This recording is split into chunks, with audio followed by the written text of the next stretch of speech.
Hi guys, well it's been a while since I've posted on the channel, and I may have mentioned in the last video that I had to go in for a pretty major sort of operation. Yeah, had that in March, got over it, a few months to recover, back on the bikes again, and getting into the doing the bike. I was been restricted by the weather. The weather has been, you can hear it now. It's raining cats and dogs at the moment, and it's just been too cold to paint. That's what I've been waiting on. But I did get all the frame pieces painted, and I managed to get the primer onto the tinware. But I'm being held up with the forks. The fork tubes are painted. All the parts are ready for the forks to be assembled, but I need to paint these with the metallic black 2-pack. Same with the guard. So yeah, just waiting for nicer weather to arrive. Okay, now on to the tank. This tank has got a few dents in it. Frame's all done. All the frames been modified.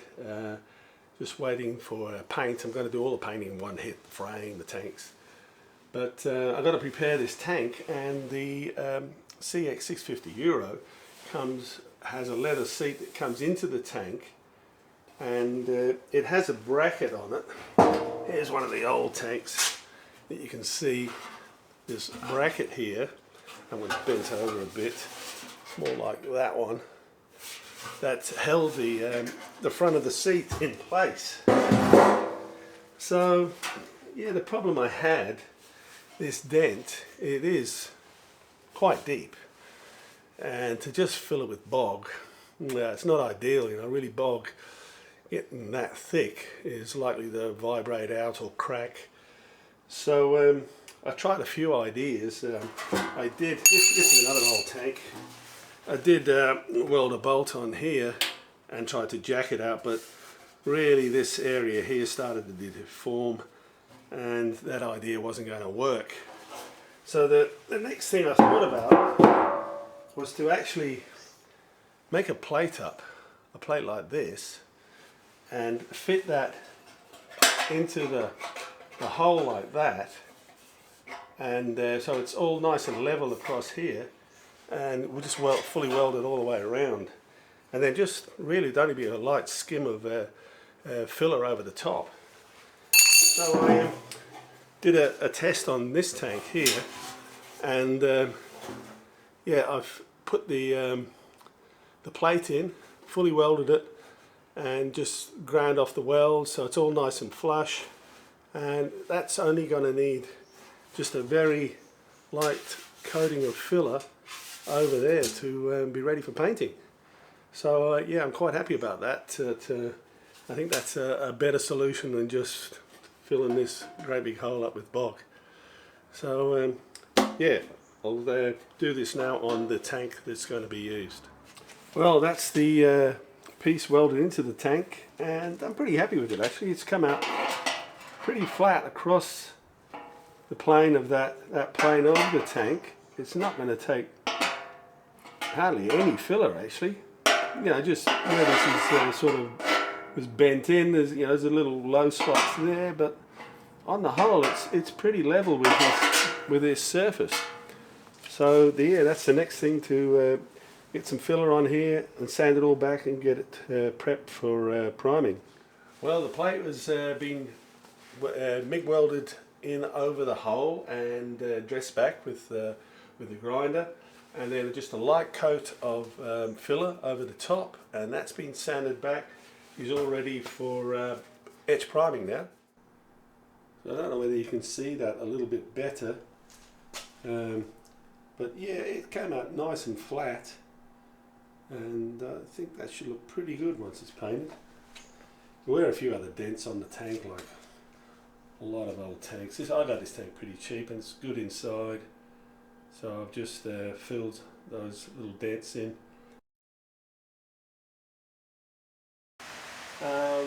But what I'm doing at the moment is going to overhaul the diff, and then once that guard's painted, I can get the back end sort of sorted out. I've got all the electrical gear, that's all ready to go.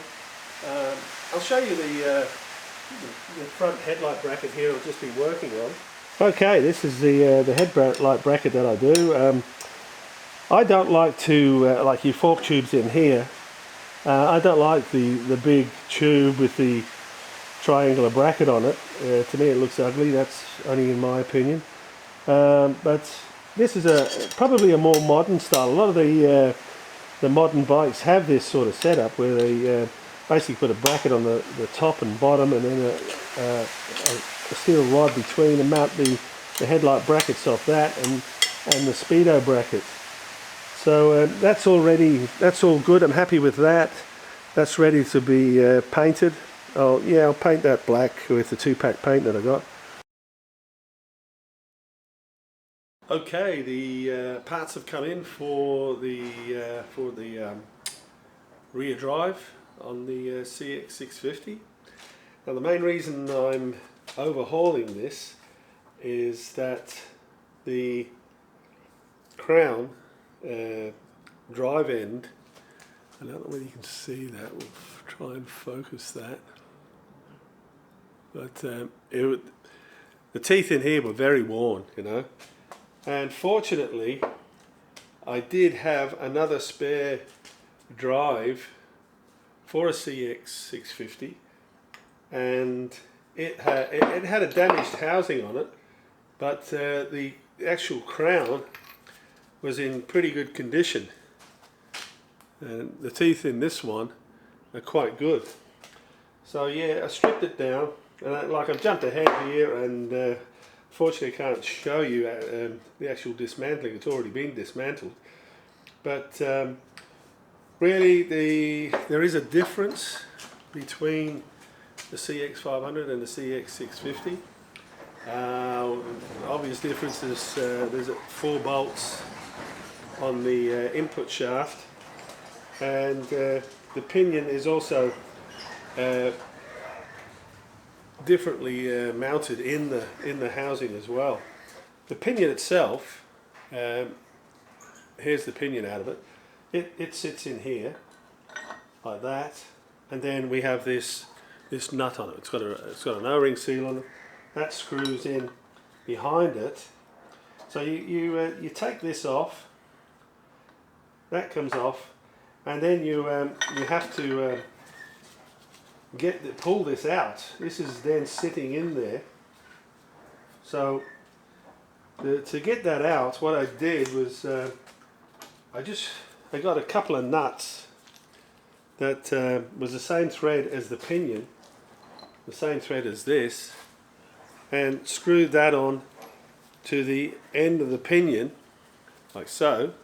So we had that, and then I had this plate, made up this plate, and I had this plate going across here, and then I screwed the pinion in onto the plate like that,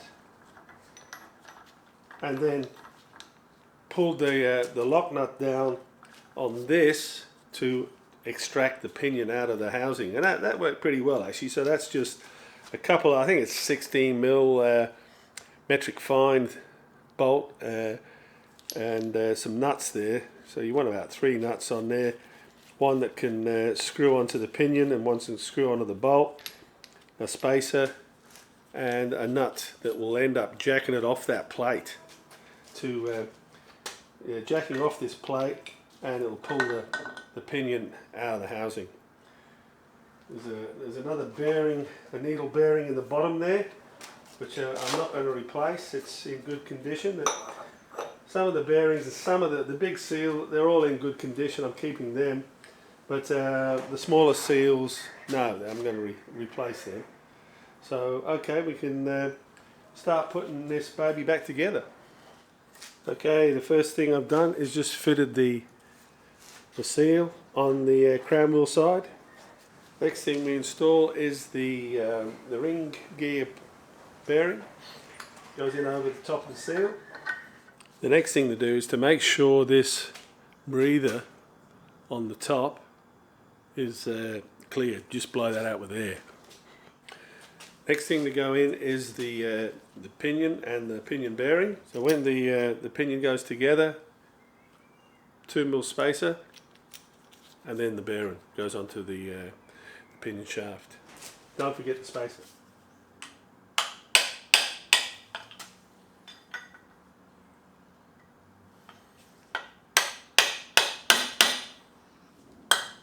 That's it. That's the pinion bear and the bearing tapped home.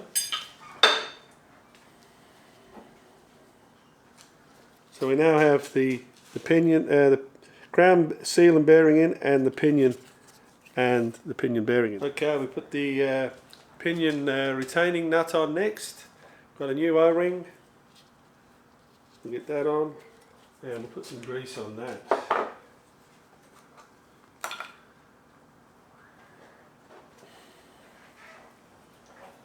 Because you've got to watch this O-ring as it goes on, because it will try to roll itself out. So, okay.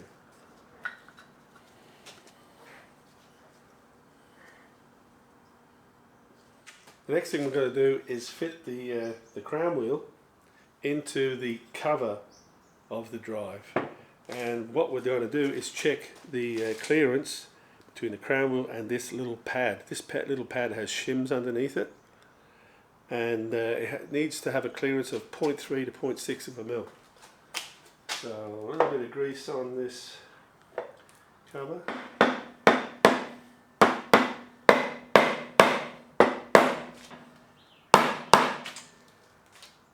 Okay, that's the crown wheel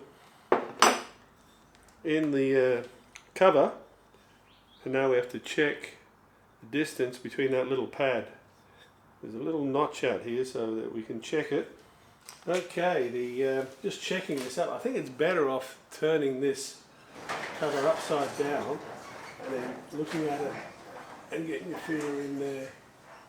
And I reckon I'm happy with it. I reckon it's about 0.4 of a mil.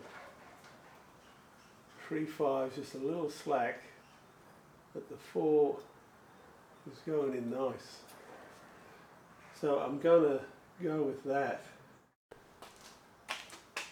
Okay, the next thing I've done is painted the pinion with red marking dye, so we can check the pattern once we get the cover on. Now what I need to do is put some sealant on this cover surface. Okay, the next thing I've done is put some gasket maker onto the surface of the casing. The wave washer goes onto the shaft of the pinion, and a little bit of grease on that pinion shaft. And then we put the cover on. Careful not to drop that, but there's two bigger bolts that face the input shaft or the pinion. You'll see the bigger holes. And that goes on like that. Like that. That's the cover on. Bolts in. They're the two big bolts. So just a little bit of grease on those bolts.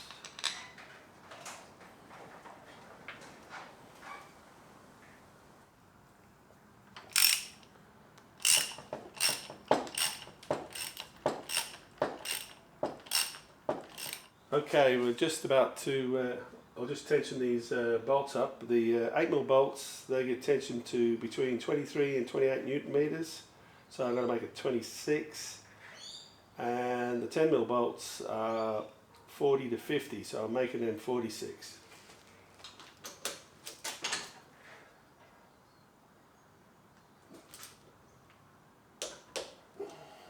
Just doing a crisscross pattern.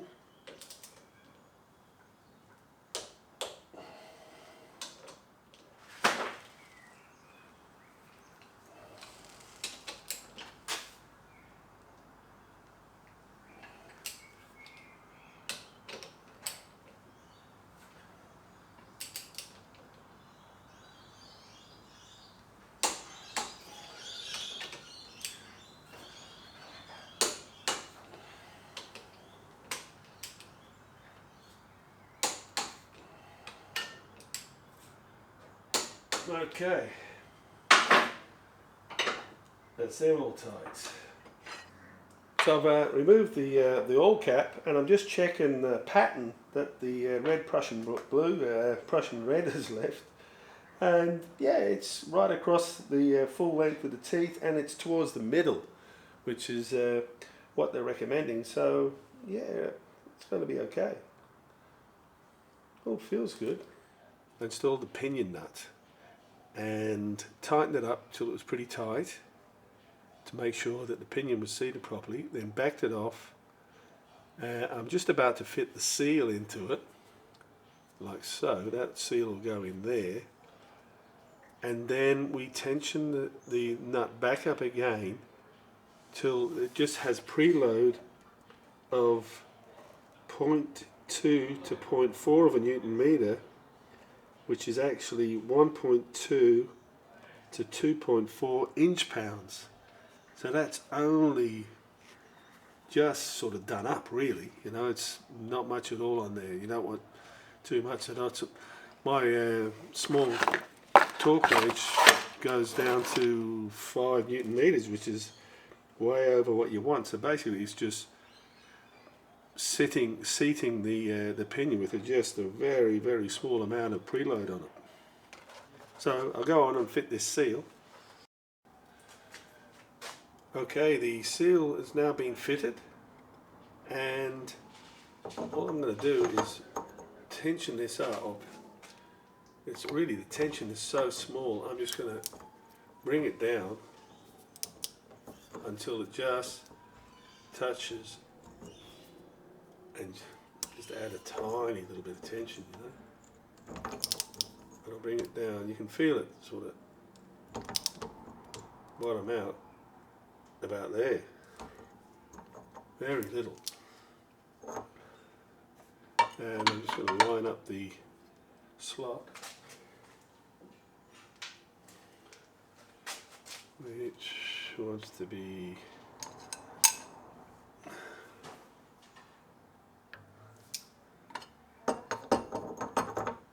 just go to the next slot, and that'll be it.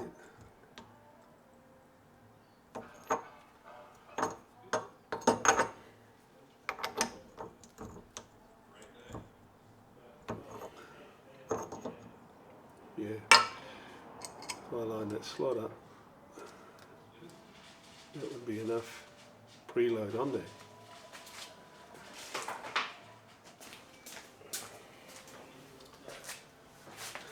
Okay, we're back with a bit of Loctite on the thread.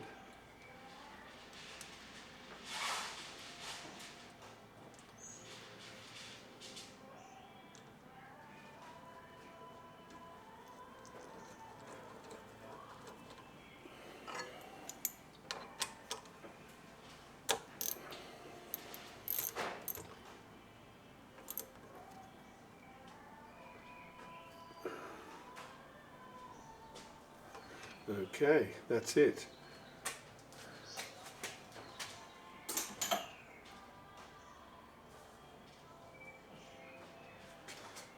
Next thing to go in is the pinion joint, which goes on here. So I just put a little amount of grease on that shaft and on the seal, and that fits in on here.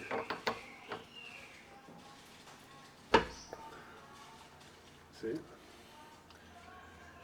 Next we're going to get the nut on and get the nut tightened up.